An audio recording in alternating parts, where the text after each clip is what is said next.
سارے تو نہیں مگر کچھ مخصوص لوگ جو ہمارے ساتھ اٹیچ ہیں، سب کو السلام علیکم ورحمۃ اللہ وبرکاتہ، اور سب کو اہلاً و سہلاً مرحبا۔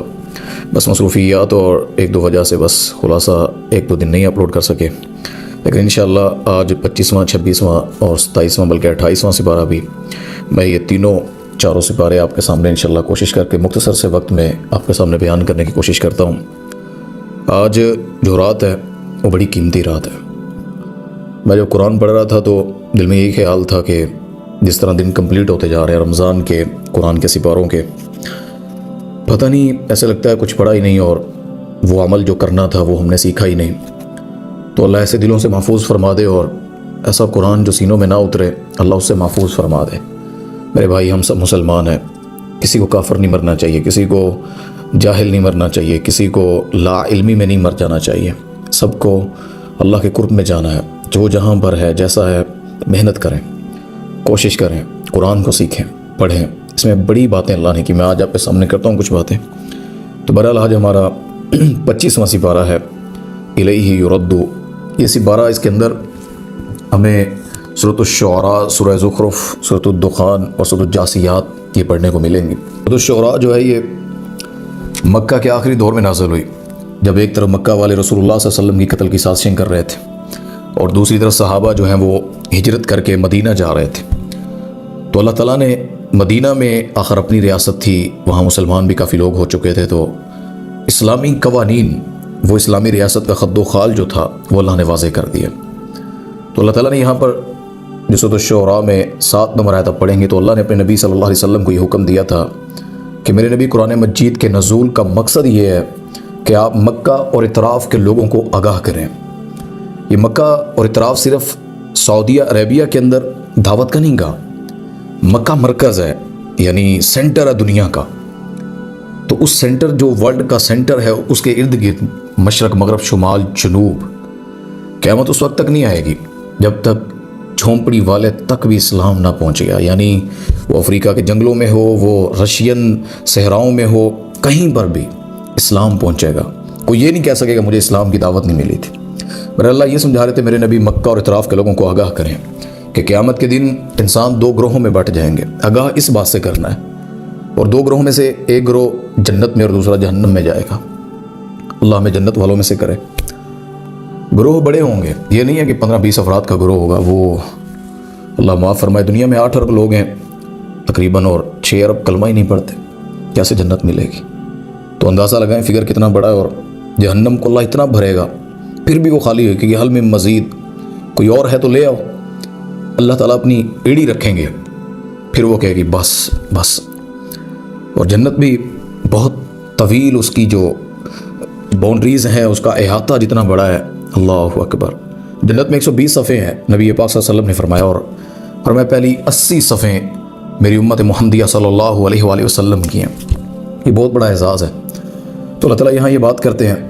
اس سے آگے اللہ تعالیٰ نے 13-14 نمبر آیت سورۃ الشعراء کی، تمام جتنے بھی یعنی انبیاء ہیں ان سب کا بنیادی دین وہ ایک ہی ہے۔ یہ فرقے بعد کی پیدائش ہے، بعد میں لوگوں نے بنا لی ہے، دین ایک ہی ہے، لا الہ الا اللہ محمد رسول اللہ۔ آج قیامت تک اب یہی چلے گا، اور ان کا بھی یہی تھا، یعنی لا الہ الا اللہ عیسیٰ روح اللہ، لا الہ الا اللہ موسیٰ کلیم اللہ۔ صرف نبیوں کی شریعتیں بدلی ہیں، اللہ کا نام، اللہ کی طاقت، اللہ کا تعارف وہی ہے، وہی رب موسیٰ کا ہے، وہی عیسیٰ کا ہے۔ تو اللہ تعالیٰ یہاں یہ سمجھا رہے ہیں تمام نبیوں کا دین وہ ایک ہی ہے۔ کوئی یہ نہیں کہہ سکتا ساڈا دین الگ ہے، عیسائی نہیں کہہ سکتے، یہودی نہیں کہہ سکتے۔ اگر یہودی صحیح معنوں میں اپنی کتاب پر عمل کریں تو وہ مسلمان ہو جائیں گے، عیسائی صحیح معنوں میں انجیل پڑھ لیں مسلمان ہو جائیں گے۔ پر اللہ تعالیٰ یہ بات سمجھا رہے ہیں۔ اس سے آگے سورۃ الشعراء کی اب 30 نمبر آیت پڑھیں گے، اور میں جو بھی مصیبت تمہیں پہنچتی ہے تمہارے بعض اعمال کا نتیجہ ہے، وگرنہ اللہ تعالیٰ اکثر گناہوں سے درگزر کر دیتا ہے۔ اللہ ہمارا رب ہے، اور ہمارے گناہ دیکھ کر وہ اللہ ہم پر کسی چیز کی بندش نہیں کرتا، وگرنہ جو فجر نہیں پڑھتے اللہ انہیں ناشتہ نہ دے وہ کیا کر سکتے ہیں؟ جو لوگ اللہ کو اس طرح یاد نہیں کرتے جس طرح اللہ ان کو نعمتیں دیتا ہے، تو اللہ کی قسم ہم شاید ہم میں سے زیادہ تر لوگ وہ اللہ کی نعمتوں کے حقدار نہ بن سکتے۔ وہ درگزر کرتا ہے، وہ مہلت دیتا ہے، وہ ڈھیل دیتا ہے۔ ہم میں کہ کبھی بھی ایک رمضان سے دوسرا رمضان، ایک جمعے سے دوسرا جمعہ، اور ایک نعمت سے دوسری نعمت ہمیں اللہ یاد ہی نہیں رہتا. بڑے بدبخت ایسے ہوں گے رمضان بھی پائیں گے اور اللہ کو نہیں منا سکے. اس کا اللہ نہ ہوا اس کی کیا عبادتیں ہیں، اس کی کیا چدراہٹ ہے، اور کیا اس کا دین ہے، کیا اس کے چرچے ہیں دنیا میں. بہرحال اللہ تعالیٰ فرما رہے ہیں کہ میں درگزر کر دیتا ہوں. بڑے اعمال ایسے ہیں، بڑے گناہ تمہارے ایسے ہیں. اس سے آگے اللہ تعالیٰ نے 36 سے 40 نمبر آیت تک مومنوں کی صفات بیان کرتے ہوئے فرمایا کہ اپنے رب پر توکل کرتے ہیں، کبیرہ گناہوں سے، فحش کاموں سے پرہیز کرتے ہیں، جب انہیں کوئی غصہ دلاتا ہے تو معاف کر دیتے ہیں، اللہ کی بات کو قبول کرتے ہیں، نماز قائم کرتے ہیں، اور معاملات کے اندر باہم مشورے سے وہ آپس میں کام لیتے ہیں، اپنے مال سے دوسروں پر خرچ کرتے ہیں، جب ان پر ظلم ہوتا ہے تو وہ بدلہ لیتے ہیں، جب ان پر ظلم کوئی کرتا ہے کافر، جس طرح فلسطین کا مسئلہ ہے، کتنا گہرا مسئلہ ہے اور کوئی بدلہ نہیں لے رہا. وَلَا تَحْسَبَنَّ اللَّهَ غَافِلًا عَمَّا يَعْمَلُ الظَّالِمُونَ. ظالم یہ نہ سمجھے کہ اللہ غفلت میں ہے، اللہ پکڑے گا، ڈھیل دیتا ہے، آزماتا ہے کب تک انسان کیا کرتے ہیں. اصل پکڑ تو ان کی ہوگی نا جو مسلمان ہیں، جو چپ رہتے ہیں جانتے ہوئے بھی اور دین پر نہیں چلتے. اس سے آگے اللہ تعالیٰ نے 49 اور 50 نمبر آیت میں سورۃ الشعراء کی وہ کہتے ہیں کہ جس اولاد پر فخر کرتے ہیں یہ اللہ ہی کی تو عطا کردہ ہے. یعنی جس اولاد کو یہ سمجھتے ہیں نا، جس کی وجہ سے دین چھوٹ جاتا ہے، جس کی وجہ سے شریعت سمجھ نہیں آتی، جو اولاد چاہ رہی تھی، اولاد کہہ رہی تھی. اور بڑے لوگ ایسے ہیں، بیٹیاں نہ ہوں طلاقیں دے دیتے ہیں، بیٹے نہ ہوں طلاقیں دے دیتے ہیں، کوئی مسئلہ ہو بیوی کو طلاق دے دیتے ہیں. اللہ کہتے ہیں یَهَبُ لِمَن یَشَاءُ إِنَاثًا وَيَهَبُ لِمَن یَشَاءُ الذُّکُورَ. بیٹے دینے ہیں یا بیٹیاں میری اللہ کی مرضی ہے، میں کچھ بھی نہ دوں، کون ہے اسے پوچھنے والا؟ وہ محروم کر دے. کوئی ہے جو اللہ کے مقابل کہے کہ میں اولاد دیتا ہوں؟ کوئی نہیں دے سکتا ہے. اس سے آگے اللہ تعالیٰ نے فرمایا کہ مکہ والے کہتے تھے محمد صلی اللہ علیہ وسلم یہ مجھ پر جو وحی نازل ہوتی ہے، اگر یہ سچ ہے تو یہ کبھی وحی ہم پر کیوں نہیں آتی ہے، صرف اس پر اترتی ہے؟ ہم بھی تو سردار ہیں، ہم بھی مکہ میں رہتے ہیں، ہم بھی قریش قبیلے کے ہیں. تو اللہ تعالیٰ نے یہاں 51 نمبر آیت میں فرمایا کہ ہر انسان کے لیے ممکن نہیں ہے کہ اللہ اس سے کلام کرے. اللہ جس پر چاہتا ہے وہی بھیجتا ہے. یہ پردے کے پیچھے سے ہم کلام ہوتا ہے یا فرشتے کو بھیج کر اپنا پیغام پہنچاتا ہے. یہ لازم نہیں ہے کہ اللہ ہر کسی سے کلام کرے. وہ کسی سے کوہ طور پہ بات کرتا ہے، کسی سے کنویں میں بات کرتا ہے، اور کسی کو معراج کی رات آسمانوں پر بلا کر بات کرتا ہے. یہ اللہ کی تقسیم ہے.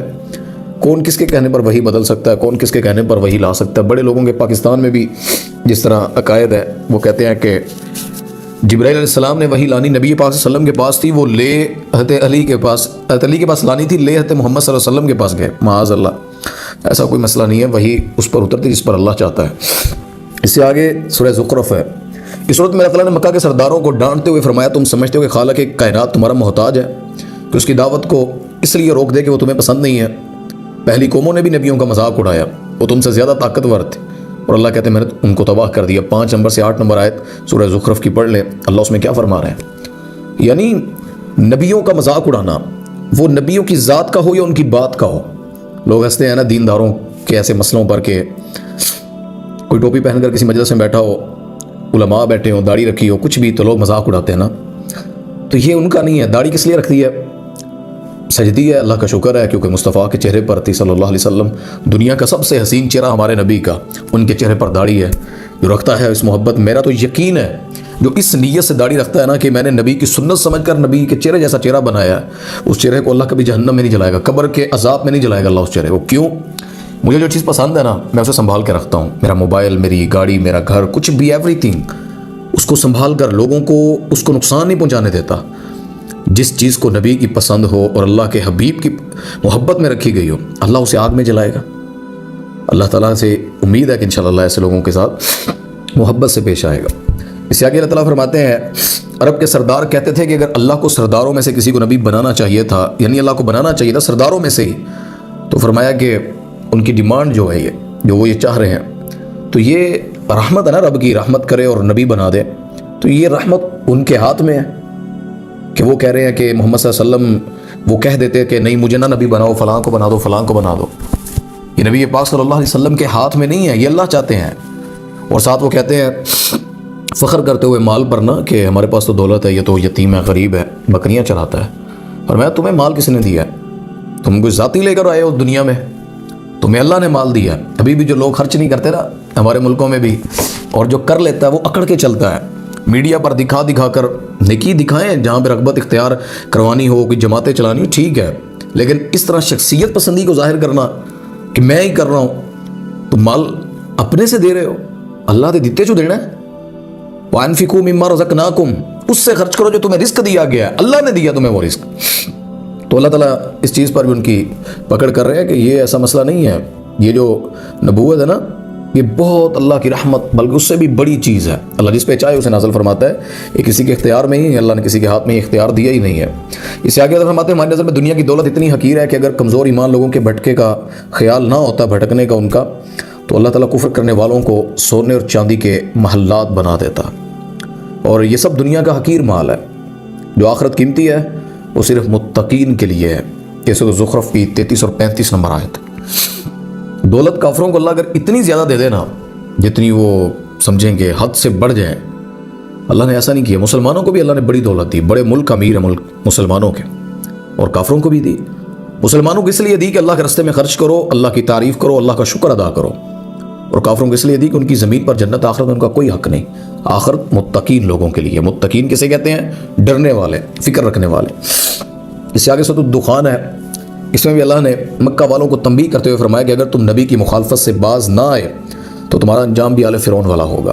انہیں کس قدر نعمتیں میسر تھیں، کس قدر خوبصورت باغات اور چشمے ان کے پاس تھے، کھیتیاں تھیں، بہترین زمین تھی، نعمتوں کے مزے اڑا رہے تھے، من و سلوہ اترتا اور پتہ نہیں کیا کیا. اتنی رحمتیں جب مانگتے اللہ انہیں دیتا تھا. اور اتنے مسائل، اتنی چیزیں بھی نہیں اللہ نے ڈالی، یعنی آسانیاں ہی آسانیاں تھیں. لیکن جب انہوں نے اللہ کے نبی کا انکار کیا، نبی کی بات نہ مانی، نبی کو کہتے تھے تو آیا کر، شہروں میں گھوما کر. شعیب علیہ السلام کو کہتے تھے تو نبی ہے تو اللہ کی بات کیا کر. یہ تجارت میں ناپ تول کو سمجھانے نہ آیا کر، یہ بازاروں کا مسئلہ ہے، تاجروں کا مسئلہ. اللہ نے تباہ کر کے رکھ دیا صرف ناپ تول کی کمی کی وجہ سے. ایک انکار، یہ انکار اللہ کا آخرت کا تو وہ بڑی بات ہے، وہ تو بات ہی دھیرے سے ختم ہو جاتی. چھوٹی چھوٹی باتوں کا نبی کا انکار کرنا، تو اللہ کہتے ہیں اللہ نے تباہ کر کے دوسری قوم کو ان نعمتوں کا وارث بنا دیا. یعنی کہاں بنی اسرائیل سے وہ چیز چلتی چلتی آئی، اور اللہ نے بنی اسماعیل میں یہ آخری شرف قرآن، یہ آخری امت بنی اسماعیل کو اللہ تعالیٰ نے عطا کر دیا بنی اسرائیل سے. تو اللہ کہتے ہیں تو ان کی تباہی پر نہ آسمان رویا نہ زمین روئی. یہ سورۃ الدخان کی 25 اور 29 نمبر آیت میں اللہ تعالیٰ یہ فرما رہے ہیں. یعنی ان پر یہ نہیں تھا کہ تباہ ہو گئی تو پیچھے کوئی رونے والا وویلا کرنے والا تھا. اللہ کہتے ہیں کوئی اس پر رونے والا، زمین بھی نہیں روئی. اتنے گندے لوگ وہ بن گئے نبی کا انکار کرنے والے، نہ آسمان رویا نہ زمین روئی. اور نبی پاک صلی اللہ علیہ وسلم کے بعض صحابہ ایسے تھے، ان کے جنازے اٹھے تو آسمان سے فرشتے پڑھنے آئے تھے. یہ آسمان کے فرشتوں کا آنا، یعنی آسمان بھی رویا اس غم میں. یہ علامت متقین لوگوں کی. کافروں پر نہ زمین روتی ہے نہ آسمان روتا ہے. اس سے آگے سورۃ الجاثیات ہے، یہ بھی مکی صورت ہے. اس میں اللہ نے مکہ والوں کو دھمکی دیتے ہوئے فرمایا اے لوگو، اللہ کے لیے ہلاکت ہے ان کے لیے جو سخت جھوٹے اور گناہ گار ہیں. یعنی اللہ نے ان کے لیے ہلاکت بنا رکھی ہے، ان کے لیے تیار کر رکھی ہے وہ عذاب کی انگیٹھیاں. وہ آخرت میں دردناک اللہ نے جو عذاب تیار کیا، وہ ایسے گناہ گار ہیں اللہ کی آیات سنتے ہیں تو تکبر سے منہ موڑ لیتے ہیں، ہماری آیات کا مذاق اڑاتے ہیں. یعنی سمجھتے ہیں کہ اب یہ سمجھا رہا ہے جی بزرگوں کو نہیں پوجنا، اب یہ سمجھائے گا زکوٰۃ دینی ہے مال سے، اب یہ سمجھائے گا فجر ٹائم اٹھ کے مسجدیں جانا ہے، اب یہ نبی سمجھائے گا ہمیں کہ یہ کرنا ہے. ہنستے تھے اللہ کے احکام پر، اللہ کے آیات پر. تو اللہ کہتے ہیں ان کے لیے رسوا کر دینے والا عذاب ہے. 7 نمبر سے 9 نمبر آیت تک سورۃ الجاثیات میں آپ یہ پڑھ سکتے ہیں. اس میں آگے رہتا ہے مکہ والوں کو، جو ان کو یہ گھمنڈ تھا کہ ہم ابراہیم کی اولاد ہیں، اسماعیل کی اولاد ہیں، بیت اللہ کے متولی ہیں، اس لیے ہمارا دین درست ہے. رہتے جو وہاں تھے، ابھی بھی بعض لوگ جو بیت اللہ جا کر نماز نہیں پڑھتے نا. میں ایک ویڈیو سن رہا تھا تو ان کا عالم دلیل دے رہا تھا کہ بیت اللہ میں تو 360 بت بھی تھے، لہٰذا اب بھی اگر کوئی وہاں پر اہل حدیث امام ہے یا کوئی جس طرح وہ اپنے آپ کو سلفی کہتے ہیں وہاں کے امام، تو وہ اس کو یہ دلیل دے کر سمجھا رہا تھا کہ ان کے پیچھے نماز نہیں ہوتی. تب کافروں کی بتوں کی حکومت تھی، آج ان غیر اللہ کے یعنی غیر نبی کے ان کی یہاں پر بادشاہت چل رہی ہے اور یہ وہاں پر مصلی سنبھال کر بیٹھے. پتہ نہیں یہ کس طرح کی لاجک ہے اور کس طرح کا دین ہے. اللہ کی آیات قرآن سنانے والے، اللہ کے نبی کا تعارف کروانے والے، قرآن و حدیث پر چلنے والے وہ لوگ مکہ کے، ان کے پیچھے نماز نہیں ہوتی، قبرستانوں میں مسجدیں بنائی ہوئی ہیں جہاں نماز نہیں پڑھنی، ان جگہوں پر یہ سارے قبرستانوں میں مسجدیں بنا کر دیکھیں گے ہم نمازیں پڑھتے ہیں، وہاں مسجدیں ہیں، قبروں میں مجاوروں کے پیچھے نمازیں پڑھتے ہیں، جاہلوں کے پیچھے پڑھتے ہیں، بدعتیوں کے پیچھے پڑھتے ہیں، امام کعبہ کے پیچھے نہیں ہوتی۔ نصیب ہے اپنے اپنے۔ بہرحال اللہ تعالیٰ نے ان کے لیے فرمایا کہ یہ میں نے مثال قائم کر دی ہے بنی اسرائیل والوں کی کہ وہ بھی نبیوں کی اولاد تھی، انہیں حکومت اور نبوت بھی دی اللہ نے، وافر رزق دیا کائنات کے رب نے انہیں، لیکن جب انہوں نے اللہ کے احکام میں اختلاف شروع کر دیا تو اللہ نے ان سے یہ منصب چھین لیا۔ 16 اور 19 نمبر آیت میں یہ آپ پڑھ سکتے ہیں اللہ نے ان سے کیسے منصب کھینچا۔ یعنی منصب ہمیشہ نہیں رہتے، عہدے ہمیشہ نہیں رہتے۔ جو حق ادا کرتے ہیں اور حق ادا کرتے دنیا سے چلے جائیں ان کی تو بیڑا یعنی پار ہے ان کا، لیکن جن کی ذمہ داریاں پوری نہ ہوئیں، کوئی بھی ہیں، مسلمان ہے، باپ ہے، بیٹا بیٹی، کوئی بھی جس نے اپنا حق ادا نہ کیا، اللہ کے نبی کو پہچاننے میں، اپنی اولاد کو سمجھانے میں، اپنے شوہر کو، اپنی بیوی کو، اپنے رشتہ داروں کو، کسی کو بھی نہ ڈرایا، نہ کوئی ایسا کام، تو یہ فضیلتیں اللہ ان سے بھی کھینچ لیتا ہے، صرف بنی اسرائیل سے نہیں۔ آج بھی آپ دین چھوڑ دیں آپ کا خطہ ختم ہو جائے گا اسلام سے۔ تو یہ باتیں اللہ تعالیٰ نے اسی بارے میں کی ہیں۔ انشاءاللہ مزید تفصیل سے آپ سے گفتگو کریں گے اگلے سپاروں میں جو اللہ نے، میں مختصر سے وقت میں کوشش کرتا ہوں کچھ باتیں رکھی جائیں، باقی تفصیل سے آپ اس میں پڑھیں، بہت ساری باتیں اللہ کریں گے، ہر آیت میں اللہ نے کمال تشریحات رکھی ہیں، اللہ عمل کی توفیق عطا فرمائے۔ السلام علیکم ورحمۃ اللہ وبرکاتہ۔